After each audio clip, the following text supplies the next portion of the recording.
अ, कन्नड ग्रामीण पोलीस स्टेशनच्या हद्दीमध्ये 13 तारखेला आम्हाला अशी माहिती मिळाली की जांभडी फॉरेस्ट एरिया जो आहे त्या ठिकाणी एका अज्ञात व्यक्तीचे प्रेत आढळलेले आहे पाण्याच्या ओढ्याकाठी. अ, जेव्हा तिथं माहिती घेतली असता त्याची ओळख पटली आणि त्याचं नाव त्याच गावातील राजू रामचंद्र पवार, वय वर्ष 45 ह्याची आहे ती बॉडी, अशी माहिती मिळाली. त्या अनुषंगाने जे पोलीस स्टेशन चा स्टाफ तिथे तात्काळ पोहोचला. LCB PI त्याचबरोबर ॲडिशनल SP, SDPO हे सर्व त्या ठिकाणी पोहोचले. BDDS डॉग स्क्वॉड त्याचबरोबर FSL ची जी टीम आहे त्यांना तिथे पाचारण करण्यात आले आणि जवळपास एक 3 टीम वेगवेगळ्या तयार करण्यात आल्या होत्या.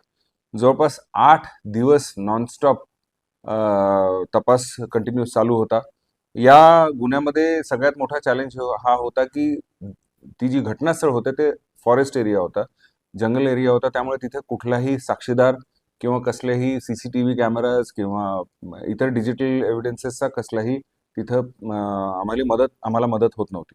परंतु मला अतिशय अभिमानाने सांगावं असं वाटतं की आमची टीम तिथे खचली नाही आणि LCBची टीम असो, ज्यामध्ये PI LCB त्याचबरोबर दोन्ही ऑफिसर्स आहेत, त्याचबरोबर पोलीस स्टेशनचे इन्चार्ज आणि त्यांची टीम, SDPO कन्नड ग्रामीण, हे नॉनस्टॉप 8 दिवस जवळपास 70 ते 80 वेगवेगळ्या साक्षीदारांना त्यांनी तपासले. जे संशयित होते त्यांना वेगवेगळं घेऊन तपासलं आणि काल 20 तारखेला आम्ही सकाळी डिजिटल एव्हिडन्सेस व इतर गुप्त माहितगार यांच्या सहाय्याने जे आरोपी आहेत, काय नाव, राजू जोधा पवार यांची पत्नी आहे, तिला व त्याच्या मुलाला धीरज यांना आम्ही ताब्यात घेतले. त्यांना विश्वासात घेऊन जेव्हा विचारपूस केली असता त्यांनी हा खून केल्याचं त्यांनी मान्य केलं.